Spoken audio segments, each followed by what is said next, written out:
예수께서 12 제자를 불러 모으사 모든 귀신을 제어하며 병을 고치는 능력과 권위를 주시고 하나님 나라를 전파하며 맞는 자를 고치게 하려고 내보내 이르시되 여행을 위하여 아무것도 가지지 말라. 지팡이나 배낭이나 양식이나 돈이나 두벌 옷을 가지지 말며 어느 집에 들어가든지 거기서 머물다가 거기서 떠나라. 누구든지 너희를 영접하지 아니하거든 그 성에서 떠날 때에 너희 발에서 먼지를 떨어버려 그들에게 증거를 삼으라 하시니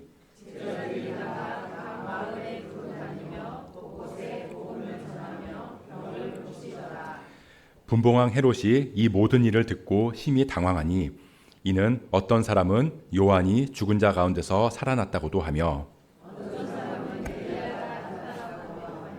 어떤 사람은 옛 선지자 한 사람이 다시 살아났다고도 함이라. 헤롯이 이르되 요한은 내가 목을 베었거늘 이제 이런 일이 들리니 이 사람이 누군가 하며 그를 보고자 하더라.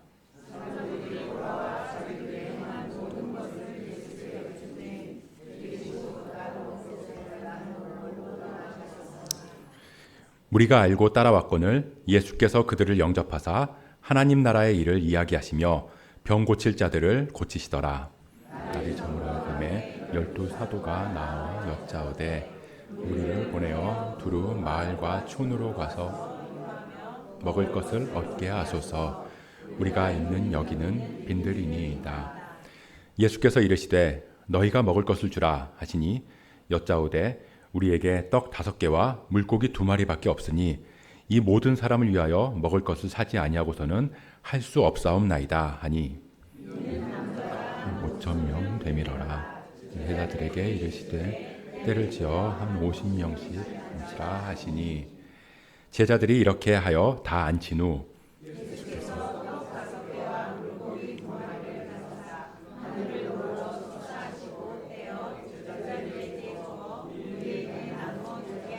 함께 있습니다.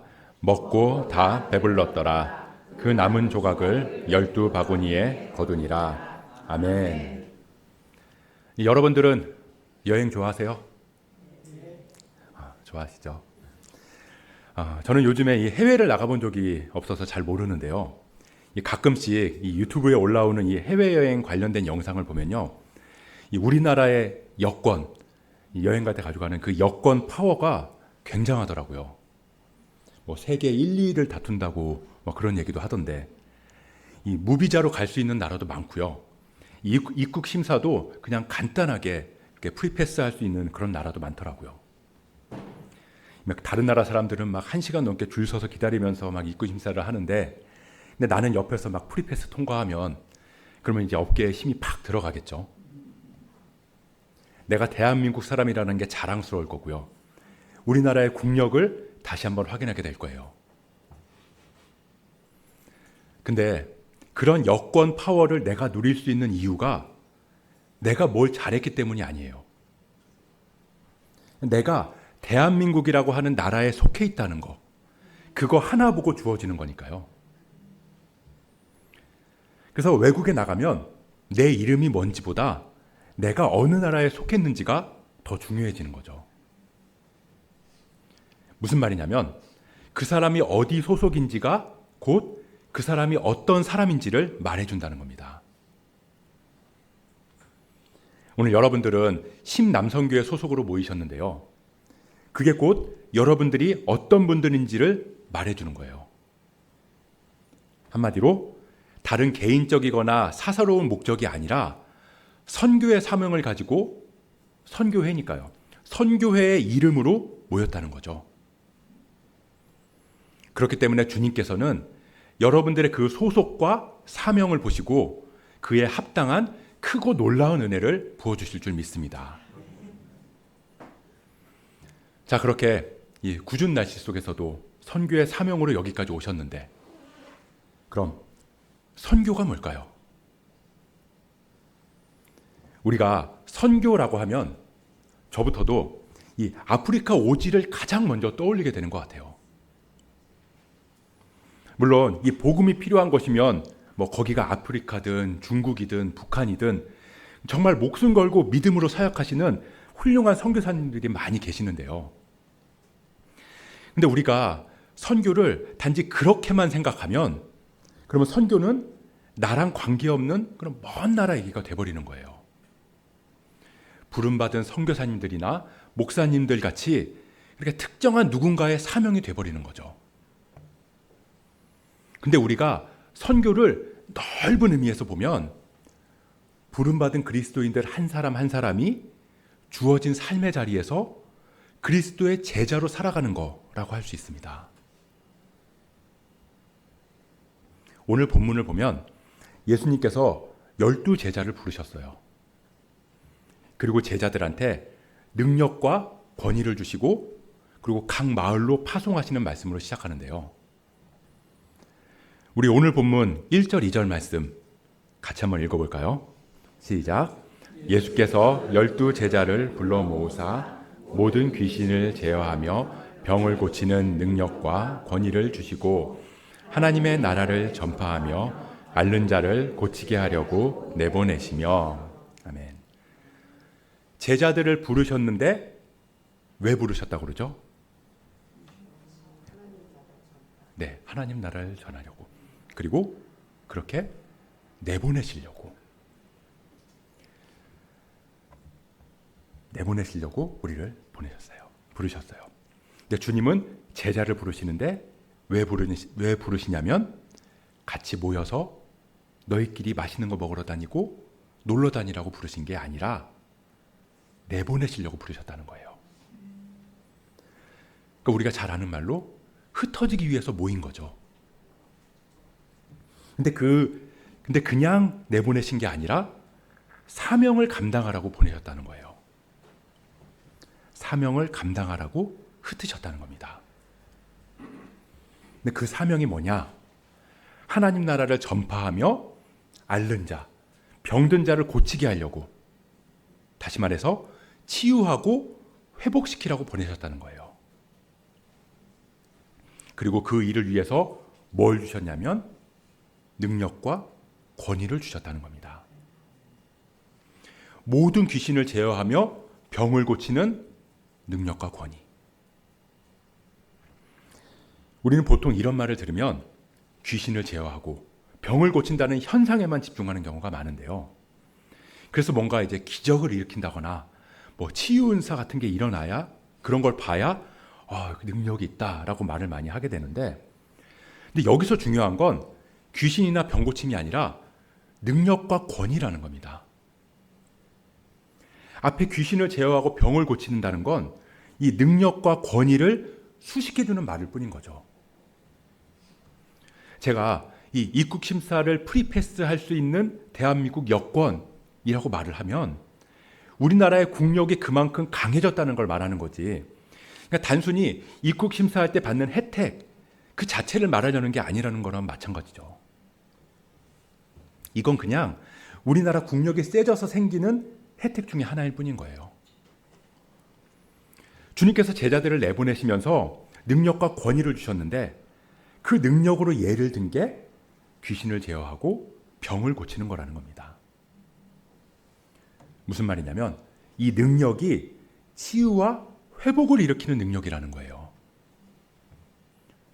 포로된 자에게 자유를, 눈먼 자에게 다시 보게 함을, 병에 눌리고 귀신에 사로잡힌 자를 자유케 하는 게 주님 주신 능력과 권위라는 겁니다. 얼마 전에 변화산 특세가 있었죠. 지난주인가요? 아니, 지지난주인가요? 지지난주죠. 아무튼 그때 이 김명삼 목사님께서 최종병기 활 얘기를 하시던데, 이 감사에 대해서 말씀하시면서 이 활을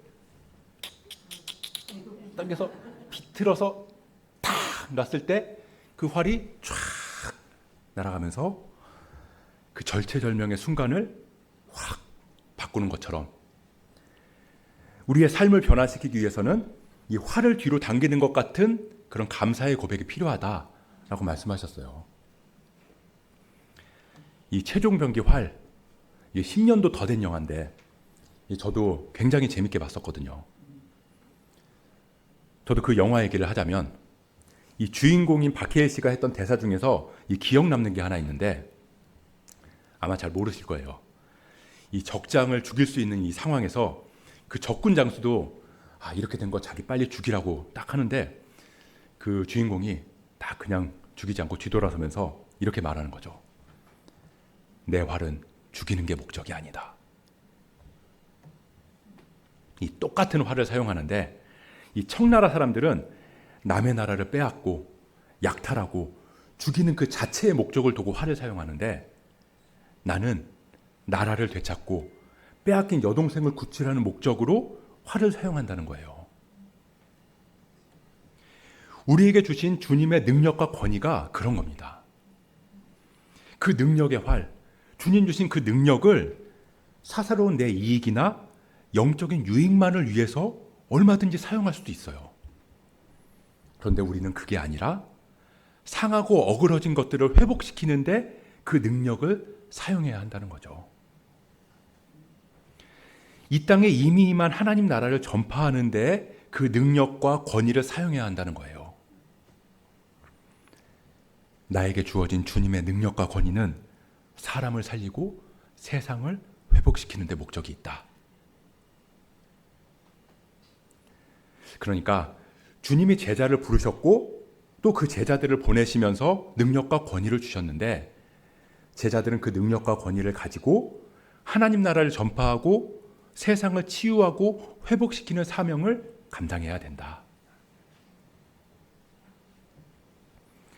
그럼 그 능력과 권위는 어디서 나오는가? 그 근원이 어딘가? 이 여권 파워의 시작은 여권 맨 앞에 적혀 있는 우리나라의 이름, 대한민국, 리퍼블릭 오브 코리아. 마찬가지로 능력과 권위는 바로 예수 이름에서 나오는 거라는 거예요. 예수 이름으로 기도할 수 있는 권세, 예수 이름으로 구할 수 있는 특권. 우리 말씀 몇 구절을 같이 찾아볼 건데요. 먼저 누가복음 10장 17절 말씀입니다. 예수님께서 파송하신 이 70명의 제자들이 돌아와서 하는 말인데요. 함께 읽어보도록 하겠습니다. 70인이 기뻐하며 돌아와 이르되 주여 주의 이름이면 귀신들도 우리에게 항복하더이다. 그러니까 예수 이름의 능력으로 귀신들을 이겼다는 거예요. 이번에는 사도행전 4장 30절 말씀인데요. 같이 읽어볼게요. 손을 내밀어 병을 낫게 하시옵고 표적과 기사가 거룩한 종 예수의 이름으로 이루어지게 하옵소서 하더라.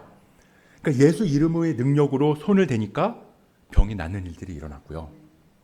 그리고 사도행전 16장 18절 말씀입니다.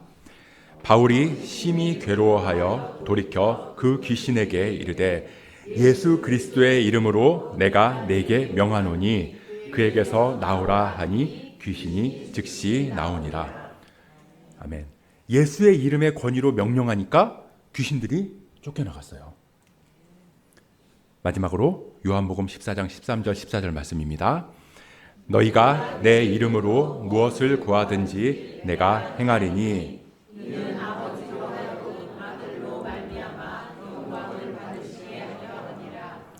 내 이름으로 무엇이든지 내게 구하면 내가 행하리라. 아멘. 예수 이름이면 무엇을 구하든지 모든 것을 내가 행하겠다는 주님 약속입니다. 자, 다시 한번 정리를 하면 주님께서 우리를 제자로 부르셨다는 건 우리를 보내기 위해서예요. 근데 보내시면서 무슨 사명을 주셨냐면 상하고 무너진 곳에 회복을 이루면서 하나님 나라를 전파해라. 그리고 그 사명을 감당하기 위해서는 예수 이름의 능력과 권위, 그걸 주셨다는 겁니다. 근데 이 말씀은 단순히 12제자만의 이야기가 아니에요. 주님께서는 우리 모두를 제자로 부르셨거든요. 믿으시죠?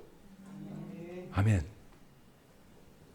그렇다면 부름받은 우리도 예수의 이름을 붙들고 각자의 삶의 자리에서 하나님 나라를 전파하는 선교사로 보냄을 받았다는 거예요. 어쩌다 보니까 오늘 자꾸 여행 얘기를 하게 되는데요. 우리가 여행을 가기 전에 짐을 싸야 되는데 여러분들은 여행 갈 때 뭘 챙기시나요? 여행 갈 때 겉옷이랑 속옷 필요한가요? 필요하죠.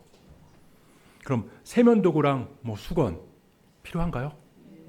필요하죠. 그럼 우산이나 우의 필요할까요? 네, 필요하기도 하고 아니기도 하고 가져가면 좋은데 상황 봐서 그쵸? 그럼 고추장이랑 라면 필요할까요? 네. 그래서 어느 나라로 며칠을 가느냐에 따라서 이제 다르겠죠. 근데 이제 짧은 여행을 하거나 우리가 여행 갈 때 이런 짐들이 많을 때는 굳이 이것까지라는 생각을 하기도 할 거예요. 그러니까 우리가 여행을 가면서 짐을 챙길 때도 꼭 챙겨야 될 게 있고 가져가면 도움이 되는 게 있고 굳이 안 가져가도 되는 물건이 있어요. 그렇게 이 우선순위를 정해서 짐을 싸는데 다른 건 몰라도 꼭 있어야 되는 게 없으면 안 되잖아요. 그러니까 고추장은 꼭 없어도 되지만 옷은 꼭 있어야 되는 것처럼요. 근데 이게 없으면 여행 자체가 어려워질 수도 있으니까요. 근데 예수님은 제자들한테 각 마을로 여행을 가라고 하시면서 아무것도 가지지 말고 가라고 하시는 거예요. 먹을 것도 가져가지 말고 옷도 가져가지 말고 돈도 가져가지 말고 신용카드도 가져가지 말고 핸드폰도 가져가지 말고 아무것도 가져가지 마라. 그렇게 돈도 없고 먹을 것도 없고 옷도 없이 정말 아무것도 없이 이곳저곳을 떠도는 사람들을 부르는 전문 용어가 있습니다. 거지. 이 거지는 좀 약하고요. 거지라고 해야 좀 이게 느낌이 살잖아요. 이런 사람들을 거지라고 그래요. 그럼 왜 예수님은 제자들한테 거지같이 정말 아무것도 없이 여행을 가라고 하신 걸까? 그건 내 계획, 내 판단, 내 방식을 내려놓고 예수님께 모든 걸 맡기고 예수님이 이끄시는 대로 사명을 감당하라는 말씀인 거예요. 우리가 진짜 친한 친구한테 이렇게 말할 때가 있잖아요. 야, 진짜 아무것도 준비하지 말고 몸만 와. 그 말이 뭐예요? 너 몸만 와서 고생 좀 해봐라. 이거 아니잖아요. 너 오기만 하면 내가 모든 거 다 준비해 놓을게. 그런 뜻인 거죠. 내가 다 준비해 놨어. 너는 아무것도 하지 말고 그냥 가기만 하면 돼. 내가 얘기 다 해놨으니까 가서 예약도 다 해놨으니까 가서 내 이름만 말하면 돼. 그렇게 내 생각과 계획을 내려놓으면 주님 예비하신 은혜를 누릴 수 있다는 걸 말씀하시는 거예요. 제자들은 정말 아무것도 없이 오직 예수 그리스도의 이름의 능력만 붙잡으면 되는 거죠. 근데 그럼에도 5절 말씀처럼 누구든지 너희를 영접하지 아니하거든. 아니, 주님의 이름으로 가면 막힘담도 빵 뚫리고 그럼 모든 문제가 다 해결돼야 되는 거 아닌가요? 아니라는 거예요. 주님의 이름으로 보냄받은 자리에서도 환영받지 못할 수 있다는 거죠. 그럼에도 주님의 이름으로 묵묵히 하나님 나라를 전하다 보면 제자들이 나가 각 마을에 두루 다니며 곳곳에 복음을 전하며 병을 고치더라. 그곳에는 복음이 전해지고 반드시 회복의 역사가 일어나게 된다는 겁니다. 7절부터 9절 말씀에는 그렇게 흩어져서 사명을 감당하는 제자들로 인해서 헤롯 왕이 힘이 당황했다는 말이 기록되어 있어요. 무슨 말이냐면 비록 아무것도 가진 것 없는 것 같지만 정말 거지 같지만 예수 이름으로 살아가는 사람들을 보면서 세상이 당황한다는 거예요. 그렇게 믿음으로 주님 주신 사명을 감당할 때 비로소 세상이 감당 못할 사람들이 되어갈 때, 그때 비로소 제자, 부름받은 사람들은 사도, 보냄받은 사람들로 거듭날 수 있는 거죠. 예수를 따른다는 건 이런 겁니다.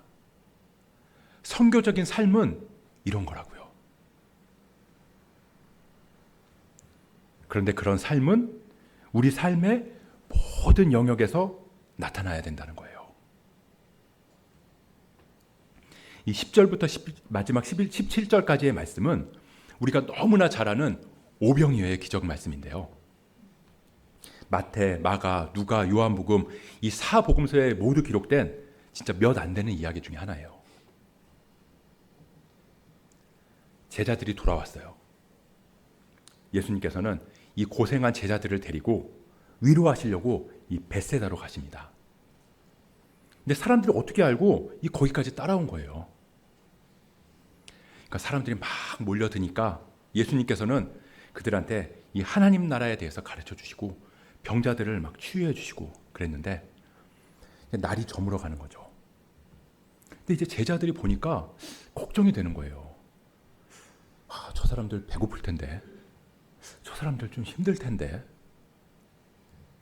날이 점점점 어두워지고 그러니까 걱정이 되니까 예수님한테 가서 이렇게 조용히 말씀을 드려요. 주님, 저 사람들 마을로 가서 밥 좀 사 먹고 오게 하시죠. 마을로 가서 좀 쉬고 오라고 하시죠. 그랬더니 주님께서 이상한 말씀을 하시는 거예요. 12절, 13절 말씀인데요. 우리 이 말씀 같이 한번 읽어보도록 하겠습니다. 시작. 날이 저물어 가매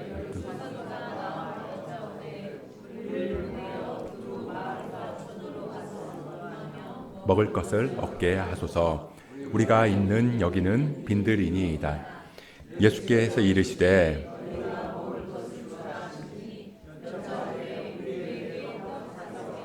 물고기 2마리밖에 없으니 이 모든 사람을 위하여 먹을 것을 사지 아니하고서는 할 수 없사옵나이다 하니. 아멘. 니들이 먹을 걸 줘라. 예수님께서는 니들이 먹을 걸 주라고 말씀하시는 거예요. 그랬더니 제자들이 뭐라 그러죠? 할 수 없습니다. 너희가 내 이름의 능력과 권위를 가지고 보냄받은 자리로 가서 귀신을 제어해라. 네, 할 수 있습니다. 가서 병든 자들을 고쳐라. 네, 할 수 있습니다. 가서 너희가 먹을 걸 줘라. 그건 할 수 없습니다. 우리가 신앙생활을 하면서 가장 착각하는 게 뭐냐면요. 영적인 것들이랑 일상을 분리하는 거예요. 예수의 이름으로 내가 이곳저곳 다니면서 복음을 전파하고 귀신을 내쫓고 병든 사람을 치유하는 건 복음적이고 신앙적인 삶인데, 공부 열심히 하고 성실하게 일하고 이웃들하고 잘 지내고 어려운 사람들 도와주고 그렇게 일상에서 열심히 성실하게 살아가자고 그러면 그건 신앙적인 삶보다 조금 못한 세속적인 삶이라고 생각한다는 거죠. 너희들 모여서 예배 드려라. 오케이. 너희들 교회 가서 봉사해라. 오케이. 헌금 생활 잘해라. 오케이. 그런데 가정에서 배우자한테, 자녀한테, 부모한테 충실해라. 공부 열심히 하고 직장에서 내일처럼 성실하게 일해라.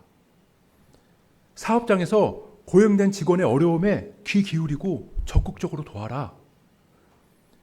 힘들어하는 그 친구 만나서 밥도 사주고 위로해줘라. 그건 조금 어렵겠는데요. 그건 신앙이랑은 별개잖아요. 제가 굳이 그런 것까지 신경 써야 됩니까? 그냥 마을로 보내서 알아서 사 먹게 하면 되잖아요. 그러나 주님은 아니다. 니들이 먹을 걸 주라. 알겠습니다. 근데 사실 제가 요즘 그럴 만한 형편이 안 되거든요. 나중에 상황 좀 나아지면 그때 한번 해보겠습니다. 가지고 있는 거라고는 고작 보리떡 5개랑 물고기 2마리 뿐이라고요. 근데 예수님은 괜찮다. 가져와라. 그거면 된다. 예수님은 제자들이 가져온 보리떡 5개랑 물고기 2마리를 가지고 하늘을 향해서 축사하신 후에 떼어서 제자들한테 나눠주라고 하세요. 결과는 어떻게 됐죠?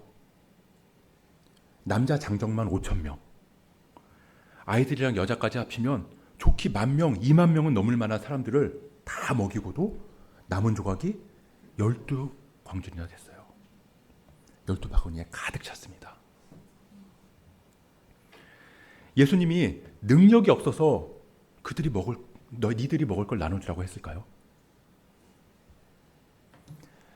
왜 예수님께서 이 선거 때마다 자주 나오시는 그분처럼 내 눈을 바라봐, 넌 배불러지고 막 그러면서 눈을 쫙 보면 그러면 거기에 모인 사람들이 배가 막 불러지고 그러면 너무나 좋잖아요. 그런데도 굳이 제자들한테 너희들이 먹을 걸 주라고 하시고 그 누구 코에도 못 붙일 정도로 적은 걸 받으셔서 그걸로 왜 사람들을 다 먹이신 걸까? 이 기적, 누가 일으키신 기적인가요? 예수님이죠. 예수님께서 떡이랑 생선을 들고 축사하신 다음에 나눠주라고 하셨잖아요. 그러니까 사실 이건 예수님이 다 하신 일이에요. 근데 우리는 이 기적을 무슨 기적이라고 부르죠? 오병이어의 기적이라고 불러요. 오병이어, 이거 누가 가져온 건데요? 제자들이 가져온 거예요. 무슨 말이냐면 예수님은 당신이 기적을 일으키시고 당신의 능력을 다 행하셨으면서도 제자들이 가져온 그 적은 걸 사용하시고는 이건 내가 한 게 아니라 제자들이 했다. 그렇게 말씀해 주신다는 거예요. 네가 가져온 보리떡 5개랑 물고기 2마리로 이 사람들 다 먹였구나. 고맙다. 다 네 덕분이다.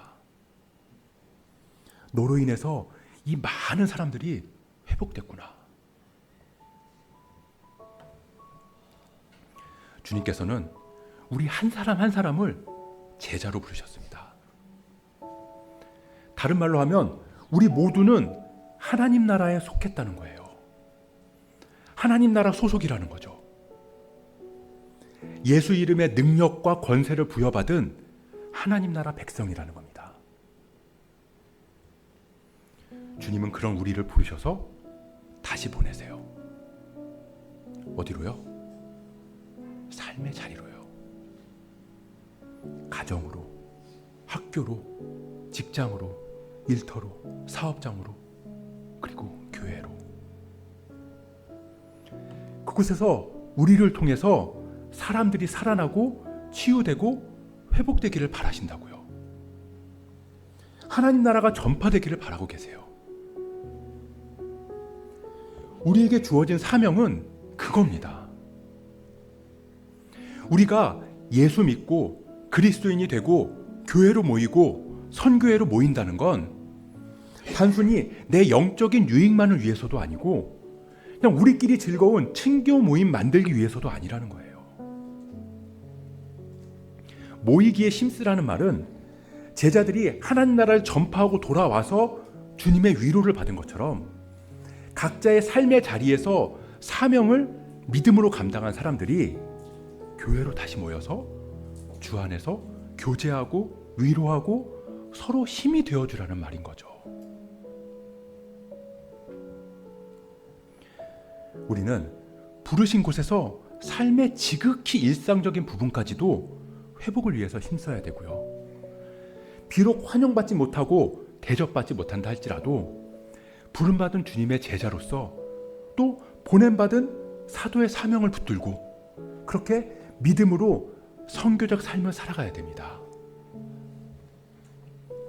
그게 주님께서 우리를 모으신 이유고 또 우리를 보내신 이유고 또 우리를 통해서 이루고자 하시는 하나님의 뜻인 줄 믿습니다.